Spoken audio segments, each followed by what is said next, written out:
Good afternoon, Professor Stokes Lampard. My name is Yaz. We have had a brief chat before. Thank you so much for taking your time and joining us to help us, junior doctors and medical students, to decide what the specialty is right for us. Could you please tell me about yourself, introduce yourself so our viewers can have a better understanding of who you are? Sure, Yaz. It's absolutely lovely to meet you. Please call me Helen from this interview. Even my patients call me Dr. Helen because my full title is really quite unwieldy.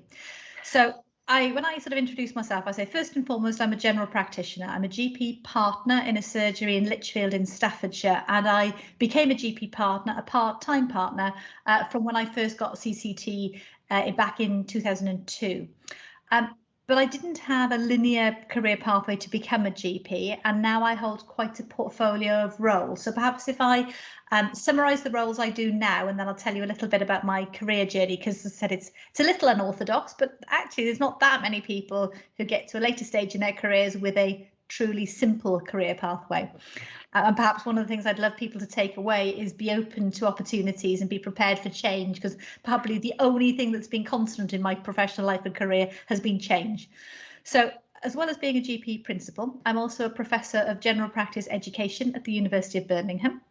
I'm also chair of the Academy of all the Medical Royal Colleges, and the Academy is an umbrella body where all the colleges and faculties that award CCT or set standards for their profession are members of. So if you like, I'm a chair of chairs and presidents, which is absolutely fascinating, but also an organisation that doesn't directly touch the lives of doctors in the way being a head of a Royal College does. Prior to this, I was chair of the Royal College of GPs. I also happen to be chair of a charity called the National Academy for Social Prescribing, because truly holistic, person-centred care is really at the heart of what I believe and what I want for everyone. And so that's been a rather fun, fascinating thing. And I have a few other roles, but I think I'll probably stop there. That's probably enough for now. So you asked about how I became, I got to my academic GP sort of roles, if I talk about those. So if you haven't picked up from the accent, I'm from South Wales originally. The Welsh accent certainly comes through when I get excited or tired. But I trained in St George's in London, went to medical school there. And when I went to medical school, I was fairly certain that what I wanted to do was to be a gynecological oncologist, so women's cancers. And I really enjoyed all the clinical disciplines in medical school. I mean, I was pretty clear early on that I wasn't going to be a lab scientist and that I wanted a career that involved a lot of direct patient contact. But beyond that, nothing put me off. And so when I started my career path, it was with that in mind. So, I was applying for the sort of the good CV surgical job. And looking for opportunities to excel in obs and gynae. So, I applied, I made an effort to apply for prizes in obs and gynae related fields or cancer related work. And then I started the career and it was going fine. I was really enjoying a lot of it. But then a few curveballs came in. There was a major training pathway problem in obstetrics and gynecology in the 1990s. So suddenly all of us who were registered trainees, the terminology was a bit different, but the stage was roughly right, were told there would be a halt in all training progression for 5 years. Now that's pretty unthinkable nowadays to think you couldn't progress your career for 5 years. It was a bit of an uproar then. But I'm pretty stubborn, and that in itself wasn't enough to put me off. But I did have some life events as well. By then, my husband, I was married, and my husband had a pretty horrific accident. I was in a wheelchair for a while, and that kind of makes you reevaluate your priorities. And then one morning, I suddenly realised I was getting bored in my clinical work. I was working with a bunch of GP trainees, so I was kind of like what's called a senior SHO. It'd be the equivalent of about, I don't know, ST2 or 3 by now. And that I was senior enough to be taking patients alone to theatre at night, but during the day there were a hierarchy of people above me, and I realised I was going to be stuck at this level for a while. And I also realised I enjoyed teaching and I enjoyed the bigger picture stuff. And so I made the actually quite painful decision to change direction. And I decided that if I couldn't save them one by one, I was going to move across and into public health and hopefully look to save the entire population.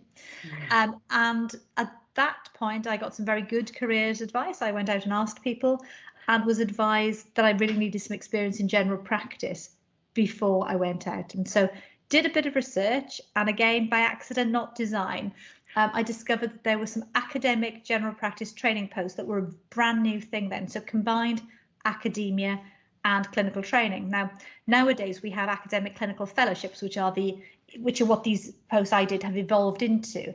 And certainly if anyone has got any sort of interest in the academic world, I'd really encourage you to look at those. NIH are funded, and they give you a real hybrid training experience. And so I started in academic general practice training, and actually I fell in love with it. I loved the combination of general practice, that holistic look at patients and their lives and their communities, but also the benefit of the academic track, where I got to do a bit of research, a bit of teaching, looking a little bit at leadership and management, and it opened my eyes to possibilities. And I think it was, I missed operating. I really did miss operating. There's immense satisfaction in cutting something open, taking out the problem, stitching it back up, and the thing is fixed. I mean, that is real quick hit in terms of adrenaline.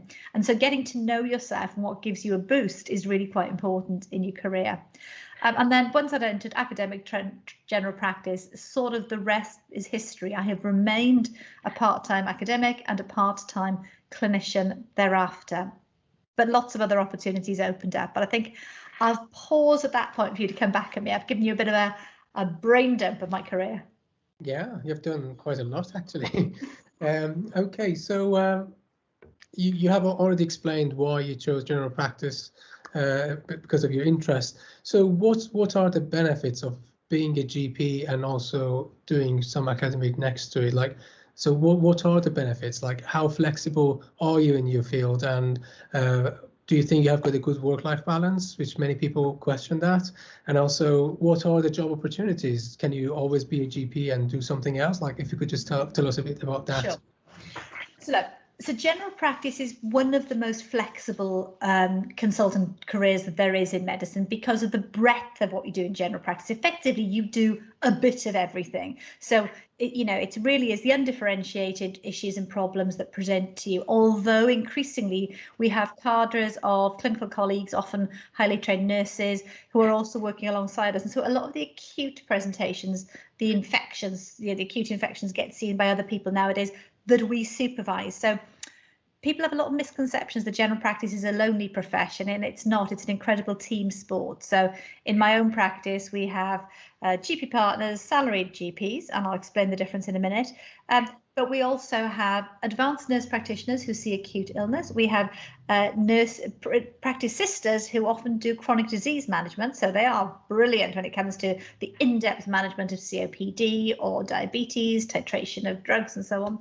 We have clinical pharmacists who work alongside us to optimize our prescribing. We also have practice physiotherapists.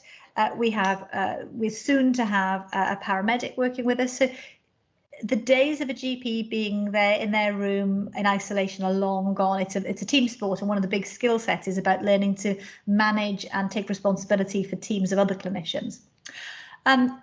General practice is probably the most flexible of careers. There are a few other specialities that are pretty good with flexibility, that have kind of grasped this nettle, but general practice, you can work as few or as many sessions as you want. So normal full-time general practice would be regarded as 8 sessions, because a session in general practice is longer than a PA or a programmed activity in a hospital setting. So hospitals tend to measure work in PAs, but in general practice, we split it into sessions, and effectively a long day is 3 PAs, whereas a long day in general practice is 2 sessions. So it's one of those things that makes it quite hard to do direct comparisons. I currently work 3 sessions as a GP, which basically means I do 2 long days one week and I do 1 long day the other week. And that, when I say long days, I'm talking about 12, 13-hour days at the practice. But by being up, so partners have a financial stake in the business, whereas salaried GPs are employed by a practice to deliver care. So all hospital-based doctors are employees, they're employed, whereas GP partners own the business and employ others. So you have the additional interest, fascination and control of being a business owner. But of course, that can be a distraction. For some people, they think it's a distraction that takes them away from the direct patient care. Of course, if you like to influence the way things are run at a really detailed level, it's very exciting and satisfying being a partner, and it allows for great innovation and creativity. You're not as constrained as you are as an employee. So that's a little thing. So, often people who are quite entrepreneurial and creative like the being a partner attraction. So flexibility is hugely an attraction of general practice. The option to be a partner is an attraction for some, the diversity of presentation. But where it's a problem, some people struggle with, is because of the lack of differentiation and because of the way we work, we hold a huge amount of risk. So there is a lot of uncertainty in what we do. And it's really interesting. If you take GPs and put them into A&E departments, they see patients faster, do fewer investigations and admit fewer people than most other doctors will, because our model is to do as much as we can and to let nature, to work out what nature will fix and where we need to intervene. Whereas by the time people get to a hospital setting, it's already a filtration has taken place and the expectation is there will be more proactive stuff done. And so if you can't handle uncertainty, then I would think cautiously about general practice. Also, patient expectations are very high nowadays, and Dr. Google comes into the consulting room an awful lot, and it's how you learn to deal with that. And some people can find that quite threatening. But again, that's the sort of thing that training and time helps you deal with. And I mean, everyone will have seen that. Even, you know, when you're in medical school, you'll have seen that becoming a thing. Other attractions of general practice, actually putting down roots in a community. It's a really lovely way to feel part of something. There is still the community respect of being the local doctor, and if that's something that appeals to you, some people absolutely love it. Others find it a bit claustrophobic and want to make sure they live outside the practice area. But different people respond differently to that, and certainly there are many GPs who are also, you know, school governors, work in the local religious organisations, work with local charities, work with the local sports clubs.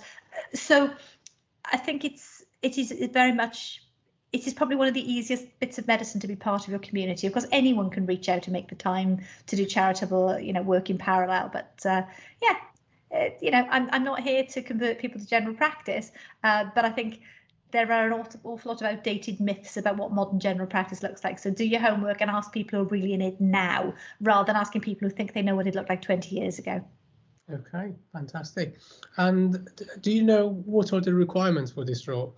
Like, what sorts of personality do you need to have to apply for this job? Do you think it suits everybody, or it's a certain group of people? So look, you know, the academic requirements are pretty similar to anything else. It's not about that. I mean, I think you have to be able to deal with a bit of uncertainty. You have to be inquiring. I think you really need to like and be interested in people. I think there are parts of medicine where that's not as important, but the interaction, the clinical consultation is so important in general practice. We talk about using all our senses when we consult, and it is so true of general practice. Also, it's a similar sort of skill set to perhaps care of the elderly, where you have to really look at the whole person. There's no point in just worrying about the bit they tell you is wrong. So, you know, somebody comes in with a bad shoulder. By the time they see an orthopedic surgeon with a bad shoulder, there is something organic going on in the shoulder. But a painful shoulder can be a presentation of an abdominal tumour. It can be a presentation of an arthritic joint or a musculoskeletal problem. It can be a presentation of stress or anxiety. It can be a sign of domestic abuse. It can be a sign of addiction. There are so many layers and things to it. So genuine curiosity, prepared to get beyond the superficial, you know, what's really going on here. I said that business about handling uncertainty and risk, people struggle with that a lot, but you don't have to be great at it. You just have to be prepared for it.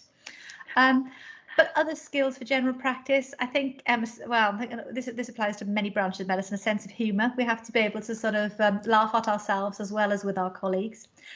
And I think that ability to work in teams, I think, you know, if you think that you do general practice because you can do your own thing, there are very few single-handed GPs nowadays, and even single-handed GPs work in teams within their own practices. And I think that, you know, the future is collaboration and not isolation.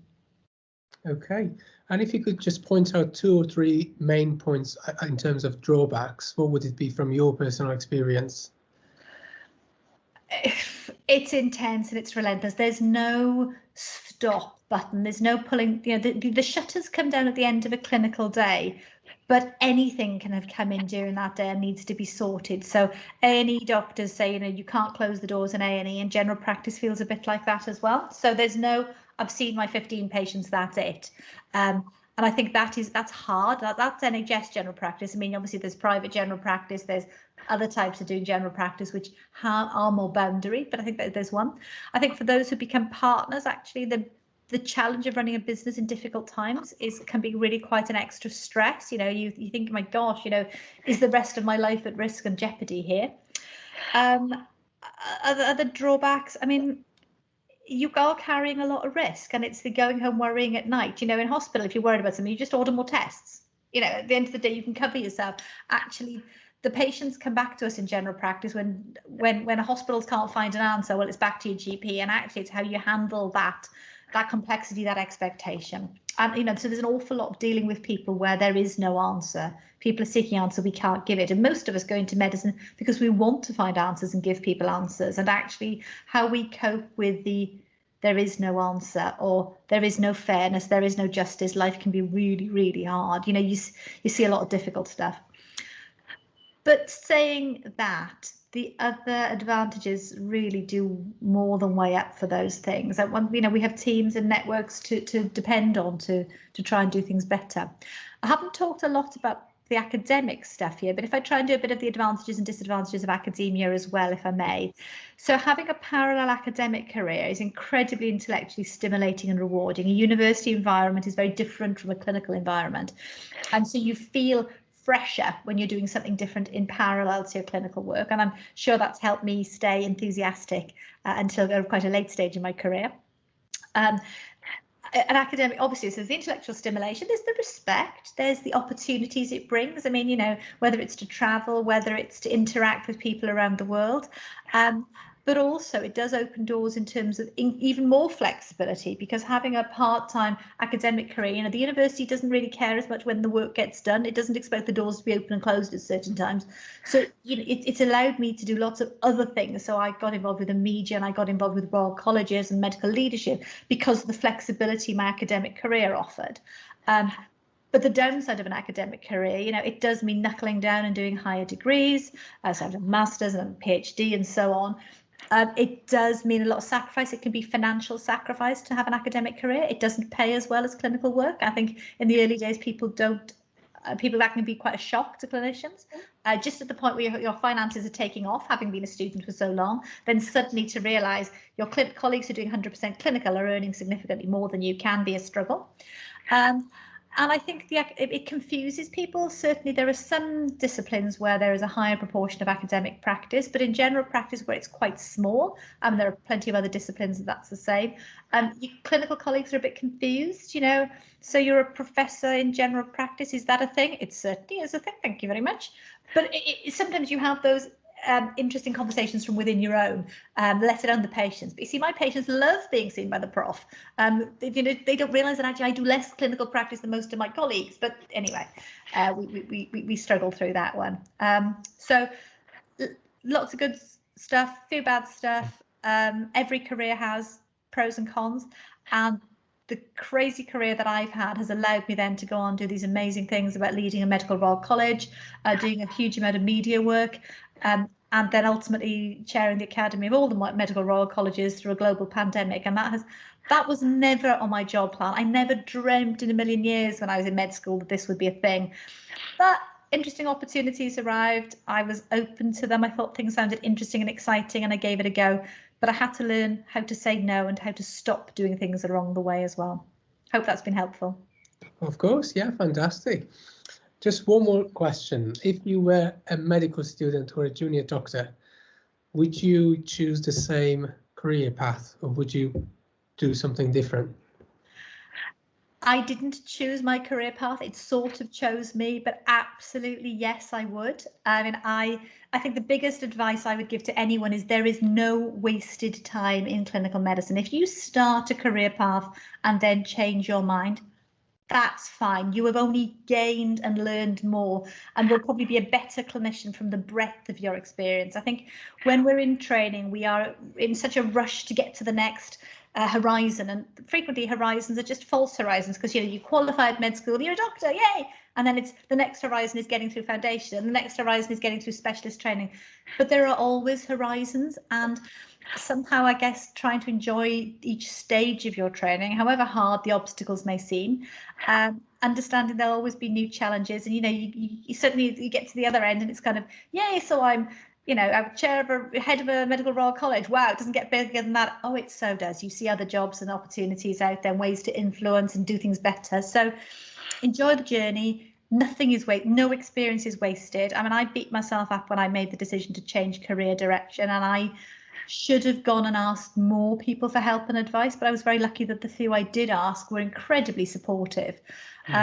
But the biggest barrier to that change was myself, not other people. And I think, you know, if you make a choice and then change your mind, that's okay. You're just making a better choice on the basis of more information.